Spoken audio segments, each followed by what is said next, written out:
Europe, which is energy starved, of course, is watching with bated breath extraction of giant natural gas reserves in Greece, on the west part of Greece, worth over $600 billion, is supposed to be larger than the fields of Zohr of Egypt, and this is just a portion of it. Shock in Germany, Turkey, and Russia. Over 600 billion euros, which is parity with dollar, of course, it's about the same, $600 billion in value. Europe, Russia, and Turkey are watching with bated breath the developments in Greece regarding the discovery of a giant deposit of 2,000 billion cubic meters of natural gas worth over 5 to 600 billion euros. The first shock has already penetrated the Germans, who see that after the blowing up of Nord Stream pipelines, the time is approaching when they will become dependent on Greece for energy. Giant natural gas reserves in Greece are mentioned in a report by the German economic newspaper Handelsblatt on the occasion of the start of seismic survey for hydrocarbons in Sanko Swift in the area southeast of Greece and the Peloponnese. That's around Kythera and Antikythera, I'll have you know. 2,000 billion cubic meters of natural gas off the Greek coast. Greece wants to exploit huge reserves. Prime Minister Mitsotakis accelerated the search for natural gas.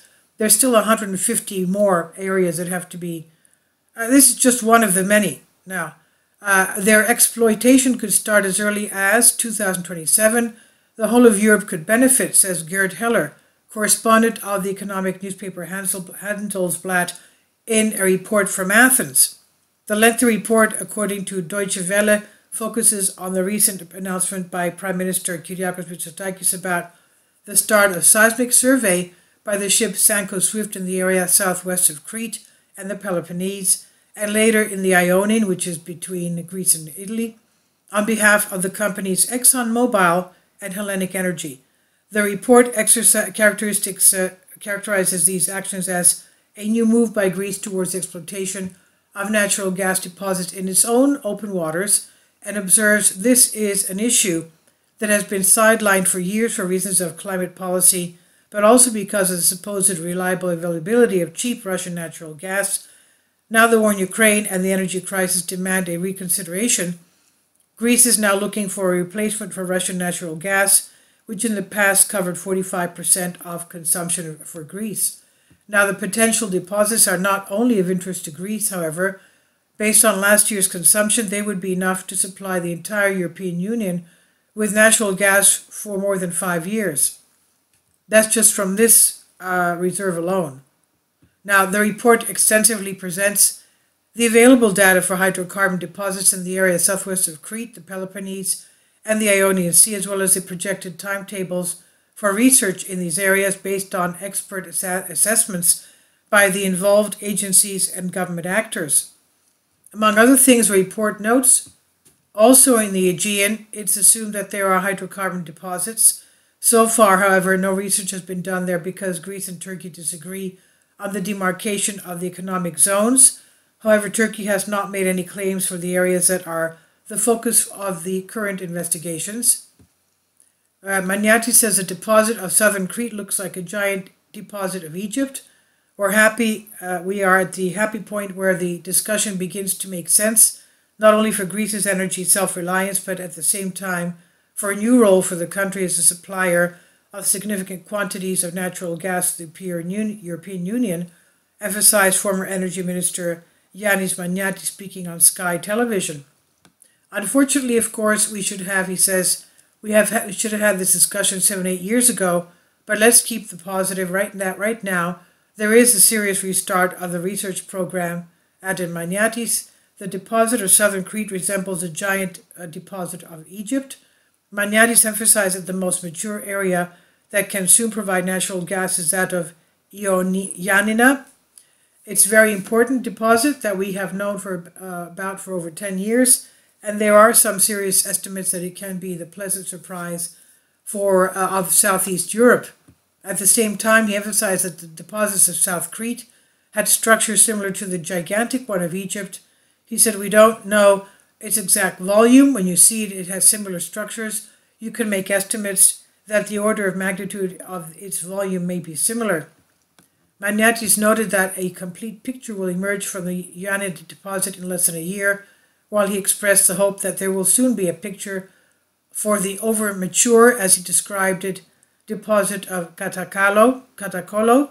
At the same time, he commented that the deposits in South Crete and southwest of Peloponnese are extremely interesting, a fact that has emerged from the first earthquakes that occurred in 2012, where, as he pointed out, some companies that were monitoring the research were talking nonsense. Magnatis also referred to the Handelsblatt publication of Germany, stressing that it's not in the air. It's based on the announcement by the Greek hydrocarbon company in 2020 and makes this assessment. The former energy minister emphasized that Greece consumes approximately 6 billion cubic meters of natural gas every year. The deposits south of Crete and the Ionian are estimated to be 2,000 billion cubic meters. Regarding the financial data, Magnatis explained, the total gross value of the deposits that we know so far is estimated around 250 billion euros at pre-crisis prices. At today's prices, multiply that by 2 or 3. What profit will Greece have? As far as Greece's profit is concerned, in practice, in conjunction with the private companies that undertake the mining, Magnatis explained, practically, the private investor invests all the money, takes all the risks, assumes all the risks. The Greek government does not put in a single euro. In order for the individual to invest this money, he knows very well where he invests it and what are his chances of getting it back. So when hopefully the drilling turns out to be good, productive around then in the Greek seas, which are relatively difficult seas, the profits are shared half and half. That is roughly half the Greek government, half the investors. So 50% will go to the Greek government and 50% to the investor, ExxonMobil and others. Now in Egypt, which has much shallower waters, hence west of the Nile, you have drilling at 100 meters, while in Crete at 2,500 meters, so it's deep sea drilling there. Drilling is easier there, so the revenues of the state are higher, concluded Magnatis. This is from More News 247. I've translated this for you from a Greek article. Please leave your comments and thank you for your support. Kindly support my Patreon account. The daily posts are 5 videos daily, and they are totally different from what I have on my YouTube channel. Thank you so much for your support and that you find all my content so interesting. You'll find the Patreon account details in the description box below.